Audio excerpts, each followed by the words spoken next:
Yeah, it's your boy Ray on the mic. Let's go. This is where it all started. Well, not really in this particular spot, but in a similar place like this.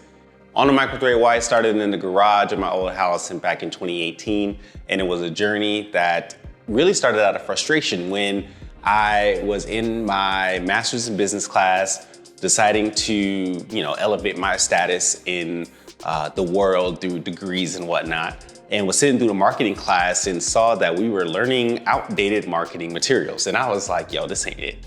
I know that there's some phenomenal content out there that I could leverage that didn't require this degree.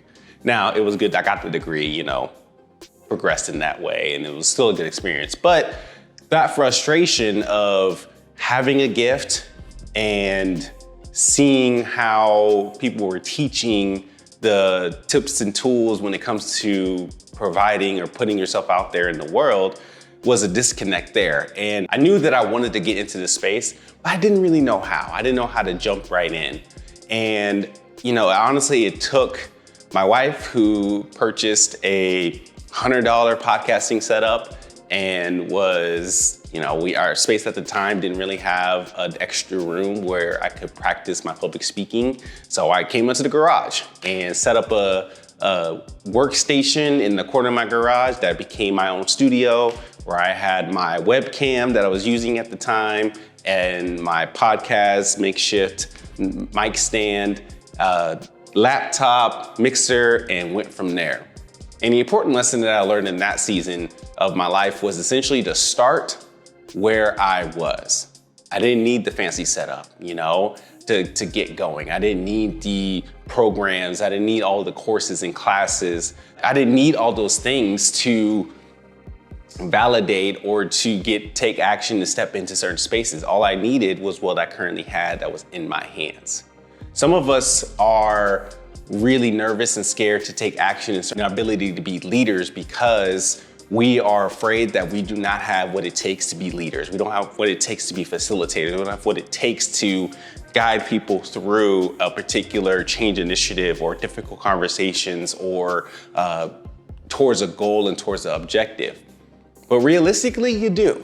You have the skill sets and you have what it takes to take people and guide people through an opportunity that will help them become better and your team become better because you've done it before. And the resources around you are at your fingertips. You just have to change your perspective and change your mindset to see the objects around you as assets to help build to the goal that you want to build. You don't need to start off thinking that you have to have all the experience and all the degrees. The current experience that you currently have, the current knowledge that you currently have, the current resources that you currently have are a great starting point to get going. And as you go, you can refine and retool, continuously improve upon what you've currently started. As you step into the space as leaders and as you become a person that is creating belonging spaces, start with what you have. Start with the books that you currently have in your disposal. Start with the people that you currently have around you. Start with your own frame of mind and frame of reference when it comes to what it means to create a belonging space, and utilize that as a starting point to engage, to equip, and to encourage those around you. And while you do those things, you will then know what needs to be tweaked and changed and redesigned and redeveloped to strengthen your leadership and strengthen your team towards becoming a more belonging culture.